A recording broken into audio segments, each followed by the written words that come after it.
आजचा सवाल sponsored by Kohinoor group आणि कॉस्मॉस बँक. सहप्रायोजक सर्वसामान्यांच्या जिव्हाळ्याची बँक राजगुरुनगर सहकारी बँक आणि महाराष्ट्राचा पॉवरफुल बॅटरी ब्रँड ऑटोबॅट आता 5 वर्षांच्या वॉरंटीसह.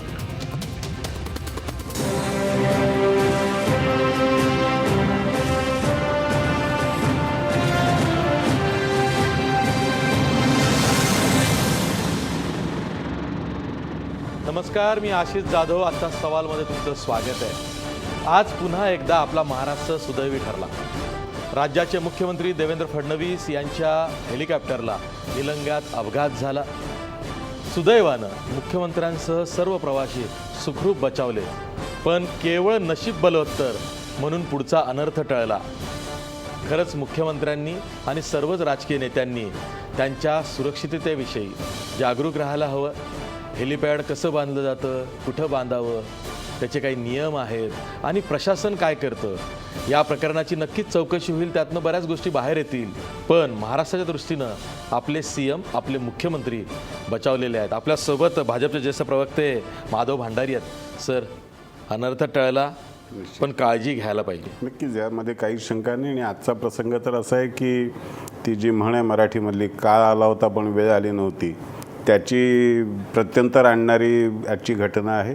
आणि या सगळ्या विषयामध्ये संबंधित प्रशासनाने खूप काळजी घेण्याची गरज आहे, लक्ष देण्याची गरज आहे. हे त्यातलं अधोरेखित आपल्याला करावं लागेल. अगदी बरोबर आहे. आपला विषय वेगळा आहे, पण प्रश्न हा राज्याच्या मुख्यमंत्र्यांचा आहे. ते अपघातातून बचावलेले आहेत, हे आपल्यासाठी खूप चांगली बाब आहे आणि ती सांगितलीच पाहिजे. मुख्यमंत्री सुखरूप आहेत हे पुन्हा एकदा महाराष्ट्रवनच्या माध्यमातून जाहीर होत आहे आणि मुख्यमंत्री स्वतः बोललेले आहेत. स्वतः सांगताना जे म्हणाले की महाराष्ट्रातल्या करोडो जनतेच्या शुभेच्छा आणि विठ्ठलाचा आशीर्वाद याच्यामुळे आज सुखरूप राहिलो, असं स्वतः मुख्यमंत्र्यांनी बोलून दाखवलं. आणि ती वस्तुस्थिती हेच महत्त्व आहे. त्यामुळंच आपण आधी मुख्यमंत्र्यांचा विषय घेतलेला आहे. आपला आजचा सवालचा विषय वेगळा आहे. लवासा जो प्रकल्प पुणे जिल्ह्यामध्ये मुळशी वेल्हे तालुक्याच्या 18 गावांमध्ये होतोय, त्या प्रकल्पाला घेऊन नेहमीच चर्चा झाली. हा प्रकल्प आधीपासूनच वादात होता, पण या प्रकल्पाला ज्या सवलतींचा वर्षाव केला गेला, मागच्या आघाडी सरकारनं केला, विधिमंडळाच्या लोकलेखा समितीनं तर या प्रकल्पाला जो विशेष प्राधिकरणाचा दर्जा दिलेला आहे तो काढून घ्यावा अशी शिफारस केली होती. पण मागच्या सरकारमधल्या कोण्याही मुख्यमंत्र्यानं तो निर्णय घेतला नाही. पण सध्याचे मुख्यमंत्री देवेंद्र फडणवीस यांनी मात्र लवासाचा विशेष नियोजन प्राधिकरणाचा दर्जा हा रद्द केलेला आहे. त्यामुळे त्यांचं स्वागत केलं पाहिजे, हेही एक कारण होतं की आधी मुख्यमंत्र्यांचा विषय छेडला. त्यामुळं आजचा जो विषय आहे हा अनेक अर्थानं राजकीय विषय आहे. आपला आजचा सवाल बघा. विशेष नियोजन प्राधिकरणाचा दर्जा रद्द झाल्यामुळं लवासा प्रकल्प वादात अडकला आहे का? हे आपल्या आजच्या सवालमध्ये काही महत्त्वाचे मुद्दे आहेत ज्यावर आपल्याला चर्चा करायची आहे. मुद्दा क्रमांक 1, लवासाच्या सर्व कामांची उच्चस्तरीय चौकशी नव्यानं व्हायला हवी का? मुद्दा क्रमांक 2, राजकीय हितसंबंधांमुळेच लवासाला मनमानी बांधकामाची परवानगी मिळाली का? मुद्दा क्रमांक 3, चौकशीनंतरच लवासाला पुढच्या बांधकामाची परवानगी द्यावी का? शेवटचा मुद्दा, मुद्दा क्रमांक 4, लवासा प्रकल्पग्रस्त शेतकऱ्यांना न्याय देण्यात सरकार कमी पडलंय का? अजूनही या प्रकल्पांमधले जे शेतकरी आहेत, जे प्रकल्पग्रस्त आहेत, त्यांना मोबदला रूपी न्याय हा जास्त मिळायला हवा होता, किंवा काहींच्या जमिनी पुढच्या काही टप्प्यांमध्ये जात असेल तर त्यावरती सरकारनं रोख आणावी का, किंवा ती रोखली पाहिजे का? हे होते चर्चेचे मुद्दे. चर्चेला सुरुवात करण्यापूर्वी पुन्हा एकदा मी पाहुण्यांची ओळख करून देतो. आपल्यासोबत भाजपचे ज्येष्ठ प्रवक्ते माधव भांडारी आहेत. आपल्यासोबत या प्रकरणातले एक याचिकाकर्ते संतोष दौंडकर सुद्धा आहेत. आपल्यासोबत पुण्याहून हे प्रकरण गेल्या 7-8 वर्षापासून सातत्यानं वेगवेगळ्या स्तरावर नेणारे सामाजिक कार्यकर्ते, याचिकाकर्ते विश्वंभर चौधरी आहेत. आपल्यासोबत राष्ट्रवादी काँग्रेसच्या वतीनं बोलण्यासाठी राष्ट्रवादी काँग्रेसचे प्रवक्ते विकास लवांदे सुद्धा आहेत. राष्ट्रवादी काँग्रेसच्या वतीनं असं जेव्हा म्हणतो तेव्हा या प्रकल्पाचे जे सर्वेसर्वा आहेत, SCC कंपनीचे सर्वेसर्वा अजित गुलाबचंद आणि राष्ट्रवादीचे अध्यक्ष शरद पवार यांचे संबंध हे वादातीत आहेत आणि त्यामुळंच या प्रकल्पाला अनेक सवलती खैरातीच्या रूपात मिळाल्या अशी टीका आधीही होत होती, आताही होते आहे आणि पुढेही होत राहील. म्हणून राष्ट्रवादीचा प्रवक्ता येणं फार गरजेचं होतं. मी चर्चेला सुरुवात करतो ती विश्वंभर चौधरी तुमच्यापासून.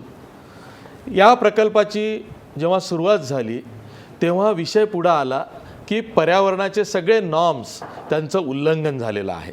पुन्हा विषय आला की जे प्रकल्पग्रस्त शेतकरी आहेत त्यांची जमीन ही कवडीमोल भावानं घेतली गेली किंवा काही ठिकाणी ती बळजबरी करून घेण्यात आली. एवढंच नाही तर काही ठिकाणी ज्याला आपण म्हणतो ना आरक्षण बदलवून आदिवासींची जमीनसुद्धा घेण्यात आली आणि बरंच काळंबेरं झालं म्हणून हा प्रकल्प चर्चेत आला. पण जसा जसा लढा पुढं गेला आज जो दिवस आलेला आहे की जो प्राधिकरणाचा दर्जा दिला गेला होता, ज्यामुळं लवासानं मनमानी बांधकाम तिथं उभं केलं, तो दर्जा आता रद्द झालेला आहे. इथवरच लढा संपतोय का? मला अगदी लख्ख आठवतं आहे की 8 वर्षापूर्वी सुरुवात झाली. कदाचित भांडारी साहेबांना आठवत असेल की ती माझी पहिली चर्चा होती चॅनलची. मी आणि ते दोघंही याच विषयावर बोलायला आलो होतो. तर आज आपण 8 वर्षांनी पुन्हा याच विषयावर बोलतोय. फक्त आत्ता आनंद एवढाच आहे की राज्य शासनाने विशेष दर्जा काढून घेतलेला आहे आणि मी त्यासाठी पहिल्यांदा राज्य शासनाचं खास करून मुख्यमंत्र्यांचं अभिनंदन करतो. आशिष, आपल्याला थोडंसं लोकांच्या ज्ञानासाठी हे सांगितलं पाहिजे की हा दर्जा म्हणजे काय होता. तर एकांत हॉटेलमध्ये रवासातल्या विलासराव देशमुखांनी एक मिटिंग घेतली होती. त्याला उच्चस्तरीय नेते हजर होते, त्याला राज्यातले सचिव हजर होते. रात्री ही बैठक झाली जी प्रथेला परंपरेला सोडून होती. सहसा सरकारी बैठका या मंत्रालयात मंत्र्यांच्या घरी किंवा विश्रामगृहावर होण्याची परंपरा आहे. तिथे झाली आणि तिथे अजित गुलाबचंदांनी ही मागणी केली की आम्हाला स्पेशल प्लॅनिंग अथॉरिटी द्या आणि विलासराव देशमुखांनी आदेश दिले की अशा प्रकारची अथॉरिटी देण्यात यावी. ही दिल्यामुळे सरकारचे अधिकार लवासाला प्राप्त झाले. एका अर्थाने असं म्हणता येईल की स्वातंत्र्यानंतर पहिली प्रायव्हेट कंपनी होती जिला असा प्रकारचा अधिकार संपूर्ण भारतात दिला गेला. यापूर्वी सिडको, म्हाडा यासारख्या प्राधिकरणांना हा अधिकार दिलेला होता. तर एक स्टेट विदिन स्टेट म्हणजे लवासा हा मुद्दा नाही आहे. समजा शरद पवारांचा प्रकल्प, शरद पवारांच्या काय म्हणू आपण पाठिंब्याचा जरी प्रकल्प नसता तरी आम्ही त्याला विरोध केला असता. त्याचं कारण पश्चिम घाटाला संपूर्णपणे पोखरून पश्चिम घाटाची इकॉलॉजीला खिंडार पाडून जो कॉरिडॉर आवश्यक असतो इकॉलॉजिकल तो भंग करून हा प्रकल्प होत होता म्हणून आम्ही विरोध केला. त्यात सुप्रियाताईंचे 21% शेअर्स होते आणि नंतर त्यांनी ते काढले आणि त्यामुळं पवार कुटुंबांचं असल्यामुळं आम्ही केलं का असं जर कोणाच्या मनात शंका असेल तर ती त्यांनी काढून टाकली पाहिजे. हा प्रोजेक्ट अगदी कोणाचाही असला तरी त्याला आम्ही विरोध केला असता. नंबर 1. नंबर 2, याच्यात ज्या अनियमितता होत्या आत्ता जे विशेषतः आपण आत्ता जर स्पेशल प्लॅनिंग अथॉरिटीचं बोलत असू तर पहिल्यांदा नरेश दयाल समिती आली होती दिल्लीतून पर्यावरण मंत्रालयाची 2011ला आणि त्या समितीने सांगितलं की हे दिलंय चुकीचं आहे. त्याच्यानंतर कॅगकडे काही कागदपत्र आणि कॅगकडे काही ऑडिट झालं होतं आणि कॅगने असं सांगितलं होतं की ही परवानगी देणं चुकीचं आहे आणि आत्ता लोकलेखा समितीने सांगितलं की ही परवानगी देणं चुकीचं आहे. म्हणजे केवळ आंदोलक म्हणले म्हणून हे झालेलं नसून 3 उच्चस्तरीय समित्यांनी सांगितलं की हे चुकीचं आहे. एखाद्या कंपनीला असं स्टेट कल्पना करा की आता ही मंडळी सगळी हिंदुस्तान कन्स्ट्रक्शन वगैरे ही उद्योजक मंडळी आहे, पण उद्या जर दाऊद इब्राहिमने एखादी अशी कंपनी काढली आणि तो म्हणला की आता ही माझी टेरिटरी आहे यात यायचं नाही तर काय होईल याची कल्पना करा. स्पेशल प्लॅनिंग अथॉरिटी म्हणजे लवासा स्वतःचे बांधकाम नकाशे स्वतःच मंजूर करणार, FSI स्वतः मंजूर करणार. हे अत्यंत धोकादायक होतं आणि त्यात अनेक अनियमितता झाल्या. एक जगभरात एक मान्यता पावलेली गोष्ट आहे की जलाशयाच्या ठिकाणी सेफ्टी म्हणून कधीही तळमजला बांधत नाहीत. म्हणजे भुयारी काय म्हणतो आपण त्याला भूमिगत मजला बांधत नाहीत, तिथे बेसमेंट बांधत नाहीत. लवासाने तेही केलं. नरेश दयाल कमिटीने हे पॉईंट आउट केलं की इथे मनमानी चाललेली आहे. तेव्हा जे काही चालू होतं ते सत्ता आशीर्वादाने चालू होतं यात तर कोणाला काही शंकाच नसावी. कारण मला आठवत आहे की पृथ्वीराज चव्हाण साहेबांनी अनेक वेळा, आशिष तुम्ही आमच्याबरोबर यात कार्यकर्त्यासारखे लढलेला आहात, तुम्हालाही सगळ्या गोष्टी माहिती आहेत की पृथ्वीराज चव्हाणांनी अनेक वेळा जाहीर केलं की आता स्पेशल प्लॅनिंग अथॉरिटी रद्द होईल, परंतु त्यांनी ती कधीही केली नाही. हे त्याच्या मागचं इंगित होतं. तर आता ज्या सरकारने केली त्याच्याबद्दल आम्ही सरकारचं अभिनंदन करतो. मूळ मुद्दा लवासाचा नसून अशी अनेक हिल स्टेशन्स येणार आहेत आणि त्या प्रत्येक हिल स्टेशननी जर असं स्पेशल प्लॅनिंग अथॉरिटी म्हणून घेतलं तर पश्चिम घाटाची चाळणी व्हायला वेळ लागणार नाही. पश्चिम घाट हा फक्त महाराष्ट्रापुरता संबंधित विषय नसून पश्चिम घाट महाराष्ट्राची जर हानी झाली तर भारताच्या मान्सूनवर देखील त्याचा परिणाम करू शकतो, एवढा हा महत्त्वाचा एन्व्हायरमेंटल कॉम्पोनंट आहे. आपल्याला माहिती आहे की पश्चिम घाट हा 21 हॉटस्पॉट जे जगातले आहेत बायोडायव्हर्सिटीचे त्यापैकी एक आहे. आणि म्हणून श्रोत्यांच्याही मनात कोणाच्या जर काही असेल की हे पवार साहेबांचा पाठिंब्याने होतं म्हणून आम्ही विरोध केला, तर तसं अजिबात नसून हा प्रकल्प विरोध करणे योग्यच होता. त्याचं करण्याचा अजस्त्र आकार जो होता आणि सगळ्या नियमबाह्य गोष्टी आज ज्या झाल्या होत्या. लँडचं तुम्ही म्हणालात 143 हेक्टर लँड ही इरिगेशन डिपार्टमेंटने रातोरात लवासाला दिलेली आहे. पाण्याचा पुण्याचा प्रश्न आहे, अनेक गोष्टी आहेत. तेव्हा त्या गोष्टींमध्ये करेक्शन व्हावी, त्या गोष्टींमध्ये लवासाला विरोध करावा म्हणून 8 वर्ष हा लढा चालला. मला मेधाताई असोत, सुनीतीताई असोत किंवा सगळे सहकारी आमचे 8 वर्ष चिवटपणे लढले. आणि मला एक फक्त यात वाटतं की पत्रकार मित्र सगळे सोबत होते. म्हणजे मी खरंच ॲक्टिव्हिस्ट जर्नलिस्ट असं तुम्हाला सगळ्यांना म्हणेन, महाराष्ट्रात मीडियाने या प्रकरणात प्रचंड साथ दिली. मीडियाने दरवेळी हा विषय लावला आणि आज त्याचं फलस्वरूप म्हणून आपल्या सगळ्यांच्या मेहनतीचं फळ म्हणून आज हा महत्त्वपूर्ण निर्णय झालेला आहे. याच्यामुळे होणार असं आहे की लवासाचं जे पुढचं बांधकाम आहे ते PMRDAच्या देखरेखीखाली होणार आहे. ग्लोबल FSI कदाचित लवासाला घेता येणार नाही, त्याबद्दल मला आत्ता खात्री नाही, पण मी नक्की सांगेन त्याच्यावरती. तिसरी गोष्ट अशी होणार आहे की जे काही अनुज्ञेय बांधकाम आहे, म्हणजे उदाहरणार्थ लवासामध्ये जेमतेम 20% जमिनी या सपाट आहेत, पण ग्लोबल FSIच्या नावाखाली डोंगरदऱ्याचा सुद्धा FSI घेतला होता आणि त्या एक FSIचं मोठं मार्केट उभं राहणार होतं. आता तो एक FSI घेता येणार नाही. आता डोंगरदऱ्यांचा FSI कमी करेल, नाहीतर आम्ही PMRDAला प्रश्न विचारू. आम्हाला आत्तापर्यंत प्रश्नसुद्धा विचारता येत नव्हते, कारण लवासा स्पेशल प्लॅनिंग ऑथॉरिटी होतं आणि माहिती अधिकाराचे अर्जसुद्धा लवासाकडे जात. एवढी बेबंदशाही एका कंपनीसाठी ही या लोकशाहीला, महाराष्ट्राला पुरोगामी म्हणवणाऱ्या महाराष्ट्राला, जिथं जनतेचं हित अपेक्षित आहे, तिथं एका खाजगी कंपनीचं हित एवढ्या प्रमाणावर होत होतं आणि म्हणून हे रद्द होणं आवश्यक होतं. आम्ही 2.5 वर्ष मुख्यमंत्र्यांकडे पाठपुरावा केला आणि मला आनंद आहे की यात आम्हाला काही लवासाचं वाटोळं व्हावं अशी आमची अजिबात इच्छा नाही. आमचं म्हणणं एवढंच होतं पहिल्या दिवसापासून आणि आजही एवढंच म्हणणं आहे, नियमाप्रमाणे काय असेल ते करावं, नियमात नसेल ते करू नये. नियमभंग केला तर काय होतं याचं एक उदाहरण सेट झालं. मला आनंद आहे की पुढचे जे हिल स्टेशन येणार आहेत ते लोक याच्यापासून धडा घेतील आणि यापुढे कोणीही यंत्रणेशी खेळ करून, कायद्याशी खेळ करून मनमानी करणार नाही. एवढा मात्र यातून नक्की होईल. एवढाच दिलासा मला वाटतं की महाराष्ट्राला सगळ्या हा आज मिळालेला आहे. ठीक आहे. आत्ता जसं विशंभर चौधरी म्हणाले की एक बैठक झाली आणि ही बैठक कधी झाली, तर माझ्या हातात अर्बन डेव्हलपमेंट डिपार्टमेंटचे हे मिनिट्स आहेत त्या बैठकीचे. आणि हे मिनिट्स विधिमंडळामध्ये, विधानसभेमध्ये आत्ताचे जे मुख्यमंत्री आहेत देवेंद्र फडणवीस यांनीच काढले होते. तेव्हा आम्ही सर्वांनी बातम्या केल्या होत्या. 14 जुलै 2007 ची ती बैठक आहे. सरकार लवासाच्या दारी, हो, लवासाच्या, सरकार लवासाच्या दारी अशी ती बातमी होती. आणि असं त्यांनी लवासामधलं जे एकांत हॉटेल आहे तिथे 14 जुलै 2007ला ही बैठक विलासराव देशमुखांनी मुख्यमंत्री म्हणून घेतली. ज्या बैठकीला शरद पवार, अजित पवार हे जलसंपदा मंत्री म्हणून हजर होते, शरद पवार हे केंद्रीय कृषी मंत्री म्हणून हजर होते आणि अजित गुलाबचंद स्वतः लवासाच्या वतीनं अध्यक्ष हजर होते आणि सगळे अधिकारी होते. या बैठकीमध्ये काय काय सगळी मंडळी स्पेशल विमान करून लवासाला गेली. हां, सगळे स्पेशल विमान करून लवासामध्ये गेले आणि तिथं ही बैठक झाली. आणि हे मिनिट्स आहेत बैठकीचे, म्हणजे त्या बैठकीचं इतिवृत्त आहे. यामध्ये चौथा जो परिशिष्ट आहे त्यामध्ये या प्रेझेंटेशन देताना जे SP पेंढारकर आहेत, ते चीफ प्लॅनर होते लवासा कॉर्पोरेशन लिमिटेडचे, त्यांनी जवळपास 7-8 मागण्या केल्या सरकारकडं. त्या मागण्या कशा आहेत की designating town centre and allowing mixed users, allowing additional height of buildings, reduce marginal distances, मनमानी पद्धतीनं बांधकाम करण्याची परवानगी. दुसरं, परमिटिंग हाईट्स ऑफ G+6 और 30 मीटर फॉर हॉटेल बिल्डिंग्स, म्हणजे हॉटेल आम्हाला हवे तसे आम्ही बांधतो. तिसरं, परमिटिंग हाईट्स ऑफ G+3 और 15 मीटर्स फॉर सर्व्हिस क्वार्टर्स, म्हणजे जे सर्व्हिस क्वार्टर्स आहेत तिथं सुद्धा आम्हाला हवं तसं बांधकाम करायचं आहे, त्याची परवानगी द्या. त्यानंतर चौथं, permitting global FSI and floating FSI as in the special townships, म्हणजे जसं तुम्ही विशंभर चौधरी म्हणालात की ग्लोबल FSI, त्यानंतर फ्लोटिंग FSI आम्हाला आमच्या पद्धतीनं स्पेशल टाउनशिपसाठी वापरायला परवानगी द्या, ती मागितली गेली. Reducing NDZ along the lake from 100 metres to 30 metres, म्हणजे 100 मीटरचा जो तलाव आहे तो 30 मीटर करू द्या आणि त्याच्या आजूबाजूला आम्हाला बांधकाम करू द्या, अशी परवानगी मागितली. 6, परमिटिंग सर्व्हिसेस इंडस्ट्रीज, म्हणजे तिथे सर्व्हिस इंडस्ट्रीजसुद्धा आणू द्या जिथं क्लिअर कट पर्यावरणाच्या नियमांची पायमल्ली होते.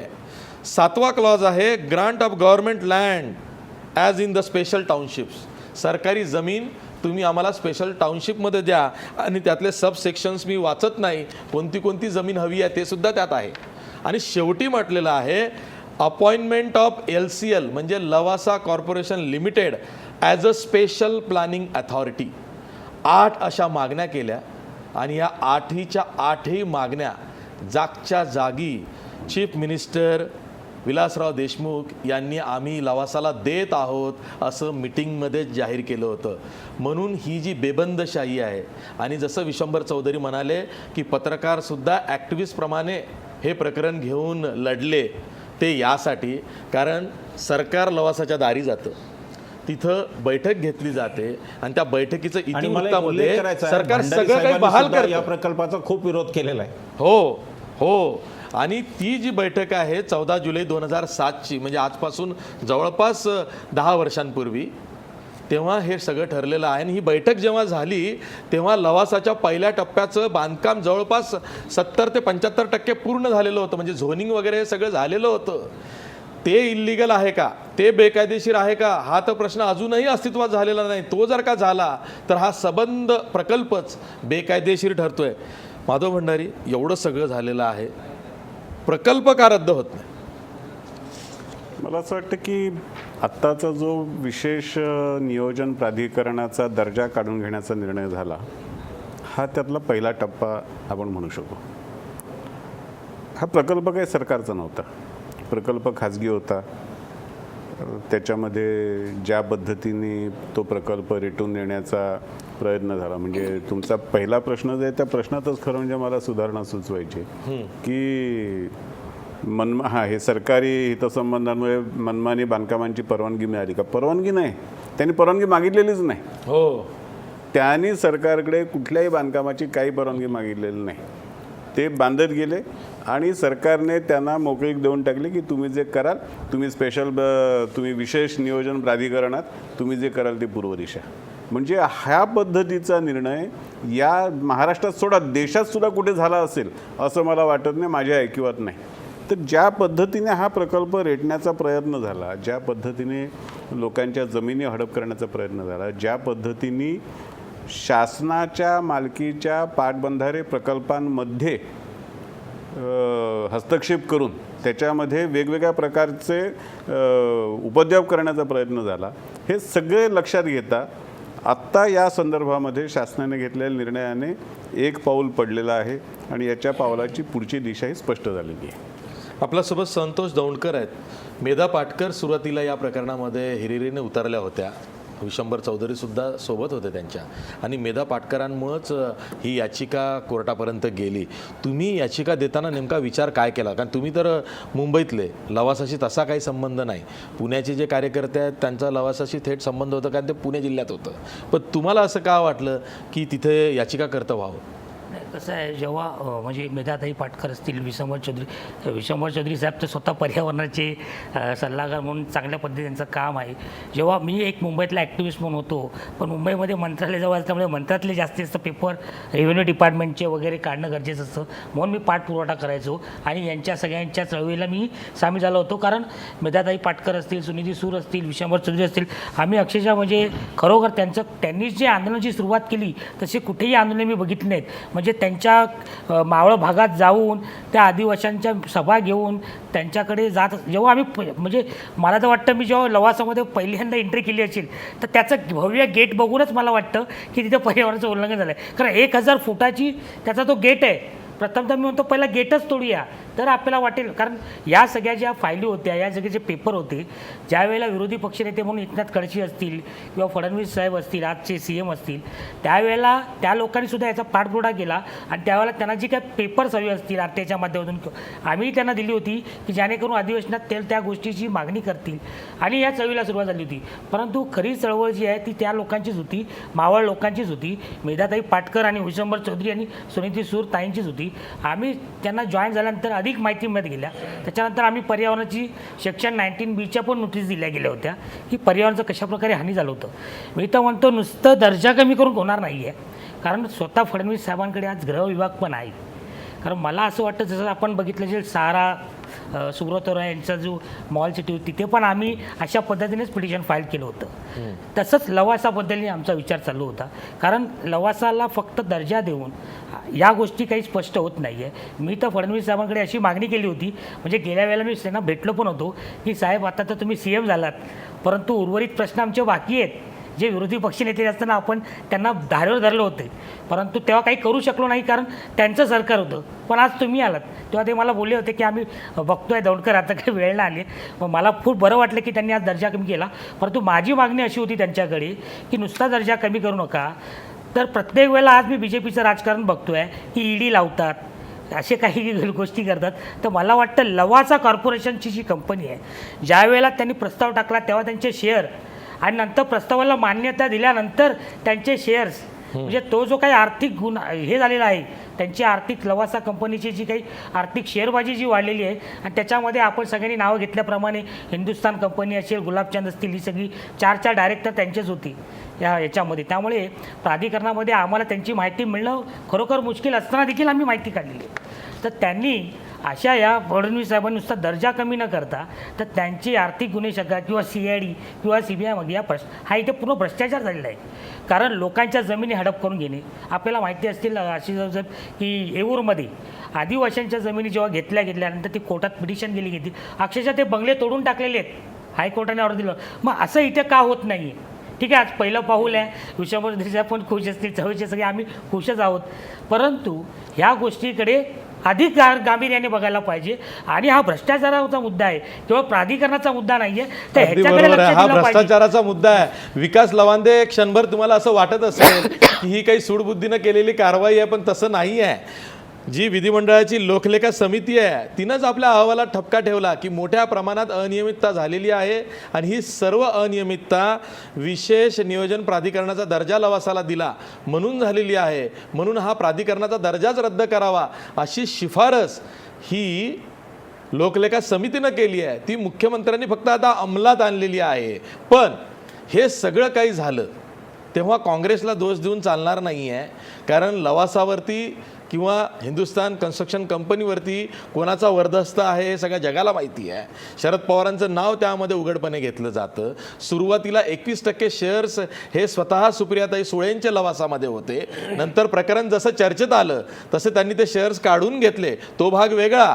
पण सुरुवातीपासून या प्रकरणाबरोबर शरद पवार साहेबांचं नाव जोडलं गेलं. त्यांनी अनेक वेळा या प्रकरणाच्या बचावासाठी लवासा कसं चांगलं आहे आणि महाराष्ट्रामध्ये अशा हिल स्टेशनची कशी गरज आहे हे सुद्धा महाराष्ट्राला पटवून देण्याचं काम केलं. त्यामुळं शरद पवारांवरती बोट उचललं जातं नेहमी, आणि आजही उचललं जातं. नाही आशिष, थोडं यात मी भर घालतो. हां ज्या चर्चेचा उल्लेख विश्वंभर चौधरींनी सुरुवातीला केला, हां त्या चर्चेमध्ये लवासाच्या वतीने, लवासाचे प्रतिनिधी म्हणून महाराष्ट्रातले एक ज्येष्ठ समाजवादी लेखक, विचारवंत, पत्रकार निळू दामले हजर होते. हो, आणि त्यांनी त्या चर्चेत भाग घेताना लवासामध्ये शरद पवारांचा पैसा अडकलेला आहे असं विधान थेट केलं होतं. चौधरींना आठवत असेल. आणि त्यानंतरसुद्धा हे विधान कोणीही दुरुस्त केलेलं नाही, त्याला कोणी हरकत घेतलेलं नाही. लवासाने सुद्धा ही भूमिका बदललेली नाही. त्यामुळे हे सुद्धा आपण लक्षात ठेवून लवासाची चर्चा केली पाहिजे. ठीक आहे. प्रश्नात आणखीन भर पडल्यामुळं प्रश्न आता आणखीनच थेट झालेला आहे. विकास लवांदे,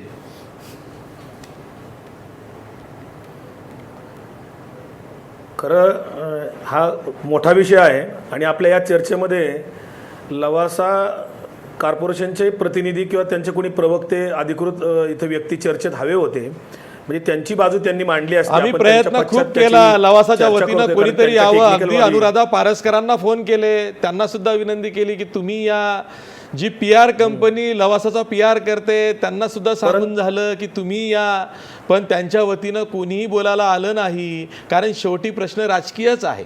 राजकीय वरदहस्तामुळं किंवा हितसंबंधांमुळं लवासा आज इथवर येऊन पोहोचलेला आहे, इतकं फोपावलेलं आहे. आणि याला जबाबदार कोण? तर राष्ट्रवादी काँग्रेस, असंच उत्तर मिळतं. नाही, याला जबाबदार राष्ट्रवादी काँग्रेस पार्टी असं जर म्हणलं कोणी तर ते काय आम्ही मान्य करू शकत नाही.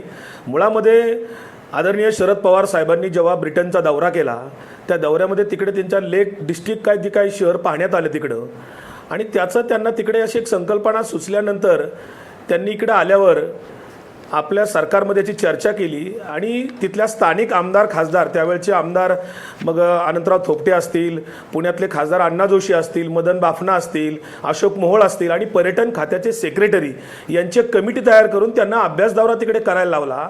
आणि अशा प्रकारचे लेक डिस्ट्रिक्ट आपल्याला लेक हिल स्टेशन आपल्याला करता येईल का? कारण आपल्याकडे जे काय भारतामध्ये हिल स्टेशन जे काय निर्माण झाली ती ब्रिटिश काळात झाली. स्वातंत्र्यानंतर आपल्याकडे एकही असं पर्यटन स्थळ विकसित झालं नाही किंवा हिल स्टेशन झालं नाही. म्हणून एका शुद्ध हेतूने पवार साहेबांनी त्याच्यामध्ये तो जो काय प्रोजेक्ट सुचवला होता ते काय नाकारत नाहीयेत. पवार साहेबांनी लोक माझ्या सांगाती या त्यांच्या राजकीय आत्मचरित्रात सुद्धा पण ग्लोबल टेंडर सुद्धा कॉल केले नाही हो, मर्जीतल्याच माणसाला दिलं बांधायला, असं कसं? नाही असं म्हणता येणार नाही. त्याच्यामध्ये अनेक गोष्टी आहेत. इथे आपल्याला आता बोलताना आदरणीय विश्वंभर चौधरी साहेब आहेत, हे पर्यावरणवादी आहेत, त्यांचा अभ्यास चांगला आहे किंवा ते पुरोगामी सेक्युलर विचारसरणीतले भ्रष्टाचार विचारसरणीत काम करणारे तळमळीचे प्रामाणिक कार्यकर्ते आहेत. त्यांच्या त्या कामाबद्दल आम्हाला कुठेही शंका नाही. परंतु मुद्दा असा आहे की आपल्याकडे जेव्हा जागतिकीकरण, खुलं आर्थिक धोरण, खाजगीकरण आपण स्वीकारलं, आज त्याला 25 वर्ष होऊन गेली. आपल्याला आता अनेक संदर्भ जगातले काही आपल्याला आवडो न आवडो आपल्याला घ्यावे लागतात. आणि मग आपण एका बाजूला विकासाच्या गप्पा मारतो आणि हे सगळं करत असताना त्याच्यात चुका हे निश्चित आहेत. आपल्याकडे इतके कायदे, इतके नियम आहेत आत्ता की कुठलंही काम आत्ता करायचं म्हणलं तर ते कायद्यात बसत नाही. कायद्यात बसवायचं का नाही बसवायचं हे प्रशासन ठरवतं. पण शेवटी कायद्याचं राज्य आहे ना आपलं. सांगतो पीएम आपलं राज्य शेवटी कायद्याचं आहे ना, कायद्यानंच चालावं लागेल. तेच सांगतो ना, पीएम कायदे माणसासाठी आहेत का माणसं कायद्यासाठी आहेत हा याचाही विचार करावा लागेल आपल्याला. पीएमआरडीचं उदाहरण तुम्हाला मी देतो. पुणे जिल्ह्यामध्ये आत्ता किंवा पीएमआरडीच्या हद्दीमध्ये आत्ता कुणीही ग्रामीण भागामध्ये ग्रामपंचायतीच्या हद्दीमध्ये एखादं घर स्वतःचं बांधायचं म्हटलं, स्वतःच्या जागेत असेल, त्यांनी स्वतःच्या जागेत परंपरा वडिलार्जित जागेत जरी घर बांधलं तर त्याची ग्रामपंचायतीला नोंद होत नाही. आणि आता शासनाने 4 महिन्यापूर्वी एक GR काढून कळवलं की नोंदी लावा, परंतु त्या नोंदी लावताना ग्रामपंचायत लिहिते अनधिकृत बांधकाम. म्हणजे स्वतःच्या जागेत, वडिलार्जित जागेत स्वतःसाठी एक निवासी घर बांधलं तरी ते अनधिकृत बांधकाम ठरतं. पुण्यासारख्या, मुंबईसारख्या, ठाणे, ते स्वतःच्या जागेवरचं म्हणताय तुम्ही, ते स्वतःच्या जागेवरचं म्हणताय, सरकारच्या जागेवरचं नाहीये. तरी तरी सरकारच्या जागेवर काही बांधायचं असेल तर नियम पाळावे लागतील, कायदा पाळावा लागेल. बरोबर आहे ना, बरोबर आहे ना, अगदी नियम कायदे पाळले पाहिजे, त्याच्याबद्दल दुमत नाही. आदरणीय पवार साहेबांनी 2010 मध्ये वेगवेगळ्या चॅनल्सवर मुलाखती दिलेल्या आहेत, कदाचित आपणही त्या ऐकल्या असतील. आपण त्या मुलाखतीतलं पवार साहेबांचं आजही रेकॉर्ड काढून बघा. पवार साहेबांनी स्पष्टपणाने सांगितलेलं आहे 2010 मध्ये की लवासा कंपनीनं जे काही चुका झाल्या असतील त्या दुरुस्त करण्याची जबाबदारी ही लवासा कंपनीची आहे. नियम कायदे पाळले पाहिजेत हे पवार साहेबांनी 2010 मध्ये मुलाखतीमध्ये स्पष्टपणे सगळं झाल्यावर ते एकदा नाही सांगितलेलं. आणि म्हणून मग त्याचा ठपका, तिथली काय अनियमितता असेल, जे काय नियम त्याचा ठपका पवार साहेबांनी जे म्हटलं की नियम पाळले गेले पाहिजेत, जे काही अनियमितता झाली असेल त्याला दंड लावा, पेनल्टी लावा, ते नियमित करा, हे सगळं झालं. हे होतच हो, एकदा चूक करून नंतर ती नियमित केलीच जाते. म्हणून तर मग माणसं सरसावतात. लवासानं तेच केलेलं आहे. त्यांचं धाडस इतकं वाढलं की ते मनमानी पद्धतीनं बांधच सुटले. विश्वंभर चौधरींना विचारत होतो, पण माधव भंडारी तुम्ही लवांदे साहेबांनी, माधव भंडारी साहेब इथे आहेत. नाही मला, हा बोला. नाही मला माधव भंडारी साहेबांना एक प्रश्न विचारायचा आहे की आपण जर ह्या सारख्या विषयाला विरोध करणार असाल, मग जैतापूर बद्दल तुमची भूमिका आज जाहीर करणार का? समृद्धी योजनेबद्दलची तुम्ही आज भूमिका जाहीर करणार का? ना, आपण लवासावरती चर्चा करतो आहोत. लवासा मोठा विषय आहे. आपल्याला विकास तुम्हाला काय म्हणायचं? आशिषजी, आपल्याला विकास नीती कुठली स्वीकारायची, कुठला विकास धोरण राबवायचं ऐका ना, ऐका. उपस्थित केला लवांदे साहेबांनी, खूप चांगला मुद्दा उपस्थित केला. त्यांनी एक चांगली आठवणही दिली की 2010 मध्ये पवार साहेबांनी वेगवेगळ्या वाहिन्यांना मुलाखती देऊन या लवासाच्या संदर्भात जर काही अनियमितता झाली असेल, कायद्याचे भंग झाला असेल तर ते दुरुस्त करण्याची जबाबदारी लवासाची आहे असं सांगितलं. चांगलं आहे, म्हणजे पवारसाहेबांची भूमिका निश्चितच स्वागतार्ह आहे. पण मुळामध्ये लवासाला विशेष नियोजन प्राधिकरणाचा दर्जा देण्याचं काम हे लवासाने केलं होतं का? ते केलं होतं सरकारने. आणि त्या सरकारमध्ये पवारसाहेब मार्गदर्शक होते, केंद्रात सहभागी होते, राज्यात सहभागी होते. त्या सरकारने जर लवासाने केलेल्या चुकांची दुरुस्ती करण्याचं काम लवासाचं होतं तर सरकारने केलेल्या चुकांची दुरुस्ती करण्याची जबाबदारी कोणाची होती? आणि 2010मध्ये पवारसाहेबांनी हे मार्गदर्शन केलं. 2014पर्यंत या विषयामध्ये लवासाने किंवा सरकारने, त्यांच्या सरकारने काय पावलं टाकली? बरोबर आहे. विकास लवांदे उत्तर द्या आता. नाही, मला एक सांगायचे, मुळात लवासा सुरू कसं झालं, तिथे जमिनी ओरबाडल्या, जमिनी बळकावल्या, असे जे काही अतिरंजित शब्द वापरतो आपण, अतिरंजित वाक्य वापरतो, याच्यातनं निश्चित जनतेचा, ऐकणाऱ्यांचा एक भ्रम तयार होतो. मी सुद्धा एकेकाळी लवासावर टीका केलेला कार्यकर्ता आहे, मी चळवळीतून आलेला कार्यकर्ता आहे, मी सुद्धा लवासावर टीकाकार होतो. परंतु मला दुसरी बाजू तपासण्यासाठी म्हणून मी स्वतः लवासा सिटी 2 वर्षाच्या पूर्वी मी स्वतः एक स्वच्छंदी म्हणून पाहून आलो, फिरून आलो, तिथल्या काही लोकांशी बोलून आलो. मला असा समज होता तोपर्यंत की सगळे आदिवासी तिथे असतील. मी माहिती घेतली, अभ्यास केला, काही टेक्निकल जे निळू दामलेंनी पुस्तक लिहिले त्याच्यावर, लवासा नावाचं पुस्तक, ते खूप गाजलंय. ते पुस्तकही खरं चर्चेत यायला हवं. निळू दामलेचं ते पुस्तक वाचलं, दुसऱ्या बाजू तपासल्यानंतर मला लक्षात आलं की तिथे आदिवासी फक्त 3% लोक आहेत. 90% लोक जवळपास तिथे मराठा समाजाचे किंवा सिकेपी समाजाचे लोक तिथे आहेत. आणि डॉक्टर भाले नावाचे कन्स्ट्रक्शन कंपनी त्यांची होती, त्यांनी 6000 एकर जमीन आधीच घेऊन ठेवलेली होती पूर्वीच केव्हा तरी, आणि ती जमीन त्यांना डेव्हलप करून लवासा करता का असं म्हणून एक सुचवलं सुद्धा होतं, पर्याय होतं. परंतु ते म्हणले माझ्या आवाक्यात नाही हा सगळा प्रकार जो आहे. मग पुढे अजित गुलाबचंद वगैरे ही सगळी मंडळी पुढे आली, यांचा डोळा पडला त्यावर. असं करायचं ठरलं. 2002ला हे प्रकल्प सुरू झाला.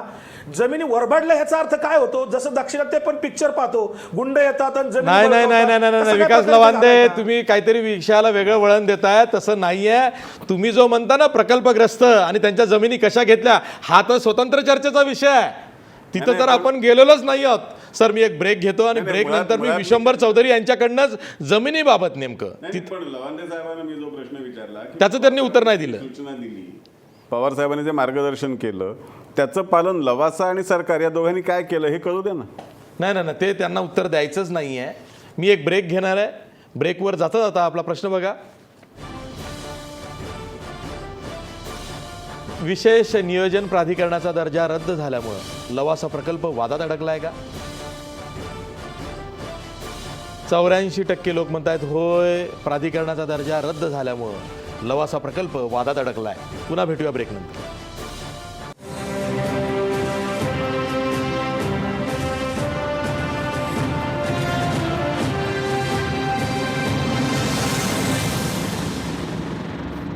ब्रेक नंतर पुन्हा तुमचं स्वागत. मी थेट जातोय विशंभर चौधरी यांच्याकडं. विशंभर चौधरी, हे प्रकरण पहिल्यांदा उजेडात कधी आलं? जेव्हा जमिनी संपादित करायला सुरुवात झाली आणि मग तिथं प्रकल्पग्रस्तांचा रोष हा रस्त्यावरती यायला लागला, तेव्हा हे प्रकरण खरं तर चर्चेत आलं. आता जसं विकास लवांदे म्हणतात की तिथे आदिवासी जमिनी फार कमी आहेत किंवा मागासवर्गीय लोक फार कमी आहेत ज्यांच्या जमिनी आहेत, बहुतेक हे सधन मराठा शेतकरी आहेत वगैरे वगैरे वगैरे. तुम्ही खरंच सांगा, हे महाराष्ट्राला कळूच द्या की कशी कशी जमीन लवासानं लाटली. असं आहे की लवांडे साहेबांनी 2 मुद्दे चर्चेत आणले. त्याची सुरुवात पहिली मी लवासा या पुस्तकापासून करतो, निळू दामले यांच्या. या पुस्तकाची सत्यता मला, आशिष तुम्हाला माहिती आहे, तुम्ही इनपुट द्यायचा तिकडून मंत्रालयातून चॅनलला. वागळे सरांची चर्चा असायची, माधवराव भंडारी साहेब आणि मी असायचो विरोधी पक्षात, आणि निळू दामले साहेब किंवा जितेंद्र आव्हाड साहेब हे सत्ताधारी पक्षात. तो हिट कार्यक्रम झाला होता महाराष्ट्र. म्हणजे एखादा सांस्कृतिक हिट, एखादा नाटक किंवा काहीतरी असतं तशा प्रकारचा. तो सगळ्यांना आपल्याला माहिती आहे. त्या पुस्तकाची आम्ही वेळोवेळी चिरफाड केलेली आहे. आणि मला असं वाटतं आज खूप प्रयत्न केला निळू दामलेंशी संपर्क साधण्याचा, म्हणून ते आता या चर्चांमध्ये, पण त्यांचा फोन आज नॉट रिचेबल होता. गोष्ट आहे. मला असं वाटतं की नाही, कदाचित त्यांचं मतपरिवर्तनही झालं असेल तर ती चांगली गोष्ट आहे. त्यामुळं त्या पुस्तकाचा उल्लेख जो केला, त्या पुस्तकात अनेक गोष्टी ज्याचं आम्ही वेळोवेळी खंडन केलं, त्याच्यावर मी अधिक बोलत नाही.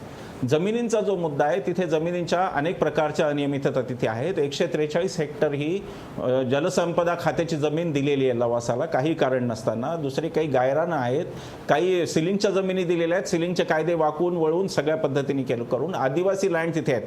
आत्ताच काही सुनीतीताईंच्या प्रयत्नाने आत्ताच अनेक आदिवासींच्या जमिनी परत मिळाल्या, कोर्टाकडून त्या परत मिळाल्या. म्हणजे आपण गृहीत धरू की आम्ही विकास विरोधक होतो आणि आम्हाला विकासातलं काही कळत नाही आणि आम्ही फारच सुपाऱ्या घेतल्यात की विकास नाही होऊ द्यायचा, पण कोर्टाने कोर्टाने तर सुपारी घेतलेली नसते. कोर्टाने हे सांगितलं की हे हस्तांतरण गैर आहे. मुळात 1975चा निर्णय सुप्रीम कोर्टाचा असा आहे की आदिवासी हा शिक्षित असेल, त्यांनी इंग्रजीत सही केली असेल, करार इंग्रजीत झाला असेल आणि त्याला रक्कम चेकनी जरी दिली असेल तरी तो करार अवैध ठरवावा आणि ती जमीन घेणाऱ्यावर ॲट्रॉसिटी लागू करावी. तेव्हा मोडस ऑपरेंडी अशी होती की आधी काही एजंट तिथे घुसले, त्या एजंटांनी त्या जमिनी केल्या, हस्तांतरित होऊन त्या लवासात आल्या. लवासाला हा युक्तिवाद करायला सोपं झालं की जमिनी आम्ही घेतल्याच नाही आदिवासींकडून, आम्ही पण तो मूळ खरेदी खतच कोर्टाने रद्द केलं, हे आपण इथं लक्षात घेतलं पाहिजे. जमिनींच्या अनेक अनियमितता आहेत. जमिनींच्यावर मी बोलायला गेलो तर रात्र जाईल, परंतु संक्षेपाने चॅनलचा वेळ आपला कमी असतो. संक्षेपाने सांगायचं तर लवासाच्या 8-9 प्रकारच्या अनियमितता कायदेभंग इथे आहे. एक जमिनींचा आहे, दुसरा आहे तो तामिणी घाटातून गेलेला रस्ता फॉरेस्टचा पायमल्लीचा आहे, तिसरा पर्यावरणीय, जे पवारसाहेब केंद्रात सरकारमध्ये ज्या होते त्याच सरकारच्या जयराम रमेशांनी तिथे बंदी आणली होती. आपल्याला माहिती आहे सगळ्यांना की जयराम रमेशांनी हा प्रकल्प बंद केला होता आणि अनेक अटी घातल्यानंतर काही त्यांनी फाईन केल्यानंतर तो चालू करायचा विचार करू असं त्यांनी सांगितलं होतं. तर तेव्हा पर्यावरणीय भंग होते, जमिनीचे भंग होते. मुळात तिथल्या लोकांचा आता खरं म्हणजे लवांदे साहेब जी तुलना करतायत ती चुकीची आहे. जैतापूरची तुलना लवासाची होऊ शकत नाही किंवा समृद्धीची होऊ शकत नाही. त्याच्याबद्दल आम्ही वेगळं भांडू समृद्धी किंवा जैतापूरबद्दल, परंतु ते पुन्हा सार्वजनिक हिताचं आहे, ते काही खाजगी कंपनीचं नाही. तेव्हा खाजगी कंपनीचं म्हणून लवासाच्या बद्दल आपल्याला बोललं पाहिजे. त्याचा संबंध जैतापूरशी जोडता कामा नये, नंबर 1. नंबर 2, यामध्ये ज्या अनियमितता होत्या त्याच्यामध्ये पुण्याच्या पाण्याचा मोठा प्रश्न आहे, जो आजही जेव्हा आम्ही मागणी कदाचित आम्ही पुढच्या काही 8 दिवसात लावून धरू की पुण्याच्या पाण्याची मागणी होती, पुण्याचं पाणी कसं वळवलं हा मोठा प्रश्न होता. तेव्हा लवासा हे फक्त काहीतरी जमिनींचं भानगड आहे, फक्त काही पर्यावरणाची असं नसून लवासा हा अनेक बाबतींमध्ये प्रश्नचिन्हांकित झालेला प्रकल्प आहे, हे आपण पहिल्यांदा लक्षात घेतलं पाहिजे. ज्या जमिनी परत मिळाल्या, मी म्हणतो की पवारसाहेब आत्ताही आहेत आणि पवारसाहेब हे महाराष्ट्राचे ज्येष्ठ मार्गदर्शक आहेत. सगळा महाराष्ट्र त्यांच्याकडे अतिशय आदरणीय ज्येष्ठ व्यक्ती म्हणून पाहतो. तर आत्तासुद्धा पवारसाहेबांनी, मी अशी विनंती करेन आपल्या माध्यमातून पवारसाहेबांना की आत्ताही काही आदिवासींच्या केसेस चालू आहेत. लवासाला अजून एक संधी आहे ते दुरुस्त करण्याची. कोर्टाच्या कचेऱ्या आणि खेटे आदिवासींना घालायला लागतात, सुनीतीताईंसारख्यांना घालायला लागतात. अजूनही त्यांनी सांगावं लवासाला की सगळ्या आदिवासींच्या जमिनी परत करा. मला विकास लवांदे यांच्याकडून ही अपेक्षा आहे की ते पवारसाहेबांना सांगतील आणि ते चॅनलवर आश्वासन देतील की आता यापुढे आदिवासींच्या कोर्टात छळ न होता, कोर्ट कचेऱ्या न करता पवारसाहेब सांगतील की आदिवासींच्या जमिनी परत करा. सगळा साधा स्पष्ट सरळ मामला आहे. पवारसाहेब जर हे करणार असतील तर आम्ही त्याचं स्वागत करू. पुन्हा सांगतो की कोणाचा हा प्रकल्प आहे हे महत्त्वाचं नाही.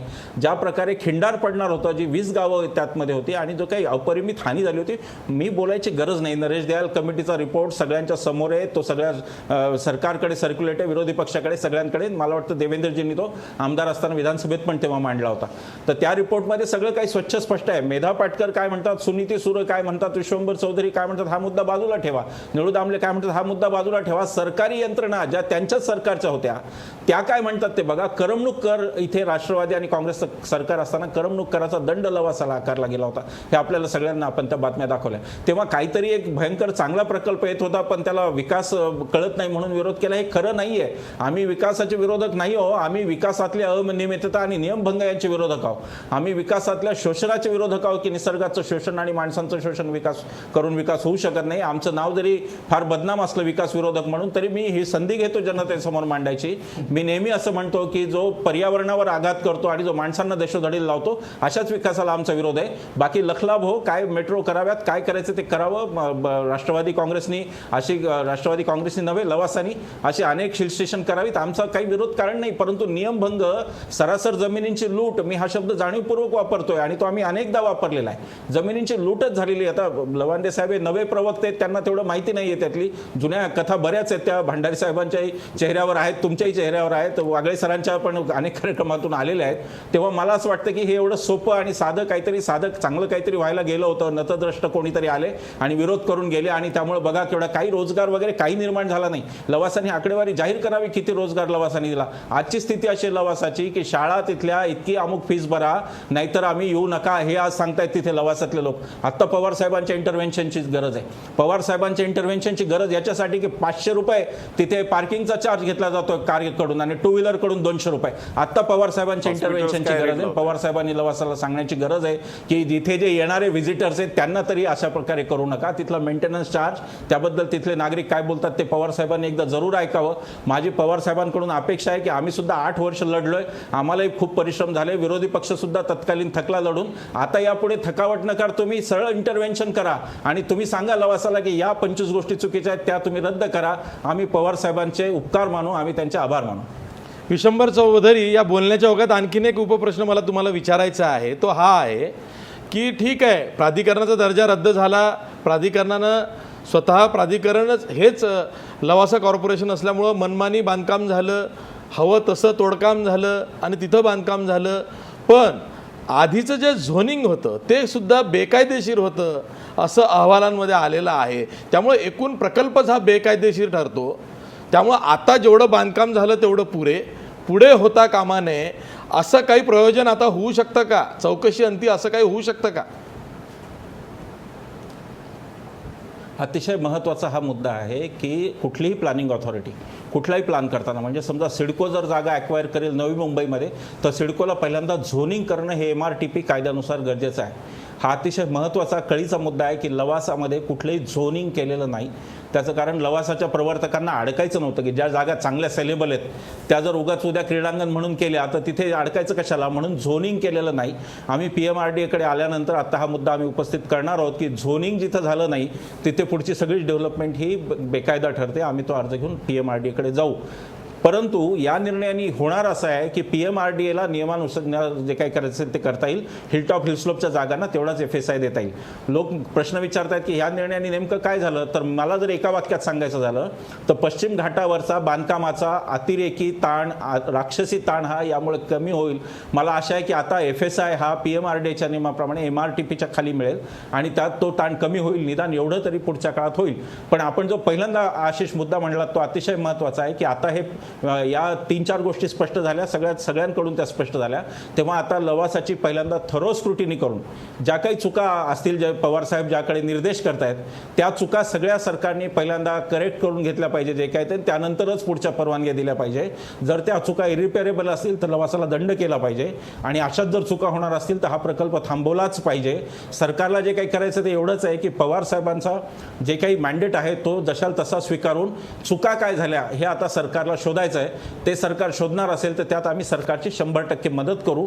मला खात्री आहे की पुढच्या काळात सरकार ती पाऊल उचलेल आणि प्रत्येक गोष्ट जी जिथे जिथे चुका झाल्या तिथे पवार साहेबांच्या इच्छेनुरूप त्यामध्ये सरकार दुरुस्त्या करून घेईल अशी मला आशा आहे. माधव भंडारी, सरकारनं बरीच ॲक्शन अजून या प्रकरणामध्ये घ्यायची गरज आहे, घेतली आहे तेवढी पुरेशी नाही आहे. नाही, वस्तुस्थितीच आहे की याच्या मी मगाशीच म्हणाल की ही सुरुवात आहे, पहिलं पाऊल आहे. आणि ज्या अनियमितता याच्यामध्ये असतील, म्हणजे आता याच्यातला एक बदल कसा झाला आहे सांगतो. सुरुवातीला हा प्रकल्प 10,000 हेक्टरवरती उभं राहणार वगैरे सांगितलं जात होतं. आता त्याचं 2,000 हेक्टरचं काम झाल्यानंतर पुढच्या सगळ्या परवानग्या थांबलेल्या आहेत. तो 10,000 हेक्टरपर्यंत जाण्याचा काही संबंध उद्भवत नाही. 2,000 हेक्टरवरती जे काही झालं असेल त्याच्याबद्दलचे प्रश्न आता आहेत. जमिनींच्या संदर्भात लवांदे साहेबांनी बऱ्याच गोष्टी सांगितल्या. सहज मला त्यांच्याकडून माहिती जाणून घ्यायला आवडेल की एवढ्या जमिनी लवासाला घ्यायच्या होत्या, त्या छोट्या छोट्या आदिवासींच्या भूमिहीनांना सिलिंगमध्ये दिलेल्या किंवा आणखीन कोणाच्या जमिनी घेत राहण्यापेक्षा आणि त्याच्यात वाद घालत राहण्यापेक्षा ज्या भालेंकडे 6,000 एकर जमीन होती ती जमीन ते द्यायला तयार होते, का नाही घेतली लवासांनी? 6,000 एकर जमीन एक गठ्ठा मिळत होती. घेतली काय काय काय लवांदे, काय घेतली काय? नाही, त्या व्यवहाराची वेगळी चर्चा करावी लागेल. डॉक्टर भालेंची जमीन घेतली. हां, त्यात काय काय झालं त्याची चर्चा वेगळी करावी लागेल. तो विषय पुढे आलाच नाहीये, येईल पुढे, तोही पुढे येईल. तोही विषय पुढे येईल. म्हणजे अजून लवासाच्या मागचं शुक्ल कास्ट हे काही थांबलेलं नाही आहे, बरंच काही पुढं अजून वाढलेलं आहे. पुन्हा एक ब्रेक घेणार आहोत. ब्रेकवर जाता जाता आपला प्रश्न बघा. प्राधिकरणाचा दर्जा रद्द झाल्यामुळं लवासा प्रकल्प वादात अडकलाय का? 88% लोक म्हणतायत होय, प्राधिकरणाचा दर्जा रद्द झाल्यामुळं लवासा प्रकल्प पुन्हा वादात अडकलाय. पुन्हा भेटूया ब्रेकनंतर.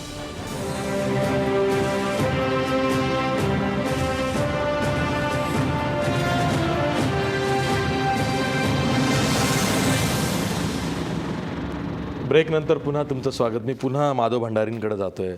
सर, सरकारनं ॲक्शन घेतलेली आहे की ही मागणी, खरं तर मागणी काय, तसं लोकलेखा समितीच्या अहवालात शिफारसच होती, पण ही शिफारससुद्धा सर्व सदस्यांनी मिळून होते.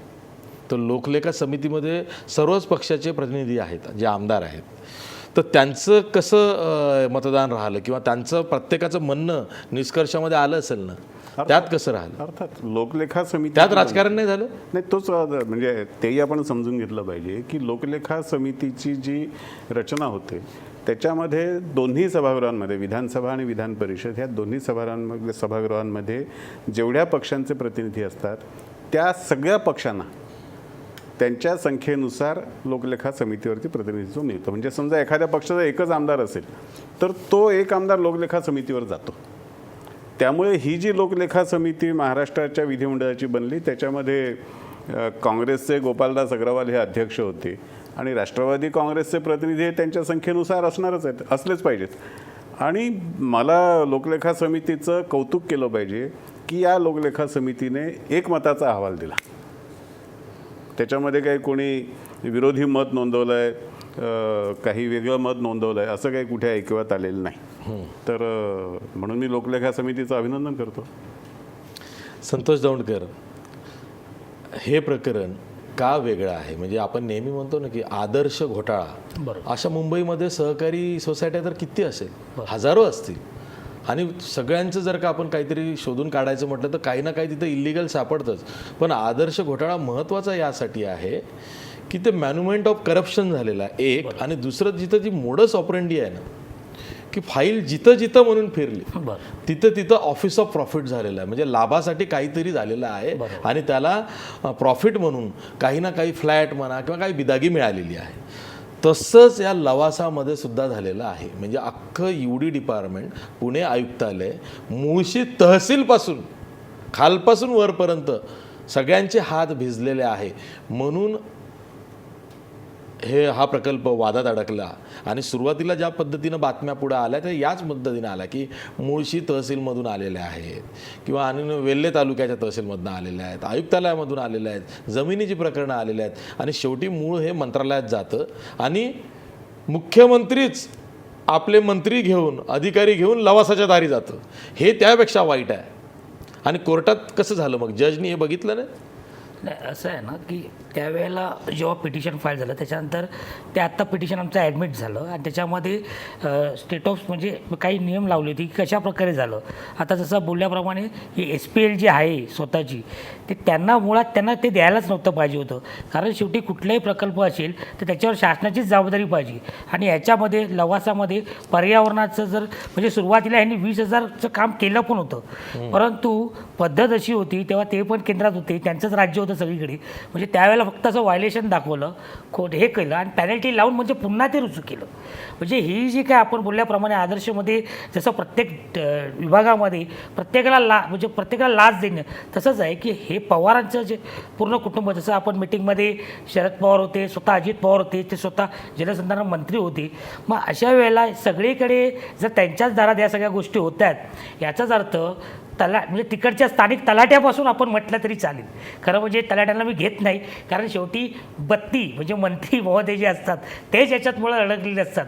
त्यामुळे इथे आज जो काही निर्णय घेतला आहे की नुसतं रद्द नका करू दर्जा, म्हणजे आमची तर मागणी आहे. आणि जरी नाही केली तरी आम्ही पुन्हा याच्यामध्ये एका भ्रष्टाचाराच्या दिशेने आम्ही याच्यावरती पाऊल करतो आहे की ह्याच्यामध्ये त्या कंपनीच्या शेअर्सपासून ते नंतर प्रस्ताव मान्य झाल्यानंतर, प्रोजेक्ट सुरू झाल्यानंतर तो जी काय शेअर वाढ झाली होती, आत्ता कुठेतरी कमीपणा आला असेल कारण तिथे कुठे आता हळूहळू वाद निर्माण व्हायला लागले म्हणून त्या गोष्टी आल्या. परंतु हे प्रत्येक गोष्ट आम्ही बघितलेली आहे आणि ते सगळे पेपर आम्ही गोळा करतो आहे आणि हे प्रकरण भ्रष्टाचाराच्या मार्गाने कसं खरं आहे हे आम्ही पुढच्या काळात फाईल करत आहोत.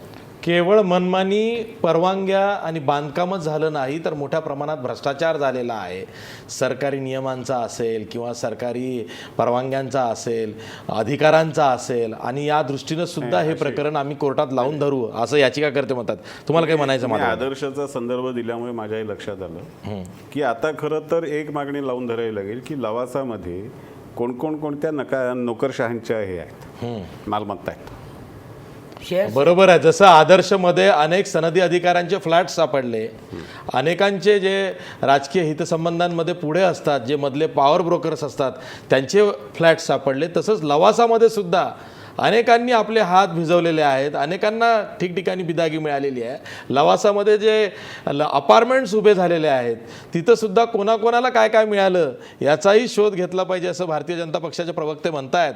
त्यामुळं हा वाद काही लवकर शमणारा नाही आहे. सध्यापुरती तरी लवासाचा जो विशेष प्राधिकरणाचा दर्जा होता तोच रद्द झाला. त्यामुळे लवासाला खूप मोठा फटका दणका लागलेला आहे, अंकुश बसलेला आहे. त्यामुळे आता इथून पुढं सविस्तर चौकशी झाली तर बरंच काही बाहेर येऊ शकतं. आज आपण इथंच थांबूया, पण जाता जाता आपला प्रश्न बघा. विशेष नियोजन प्राधिकरणाचा दर्जा रद्द झाल्यामुळं लवासा प्रकल्प वादात अडकलाय का? 88% लोक म्हणतायत होय, प्राधिकरणाचा दर्जा रद्द झाल्यामुळं लवासा प्रकल्प पुन्हा वादात अडकलाय. आज इथंच थांबूया. पहा फक्त महाराष्ट्रवर.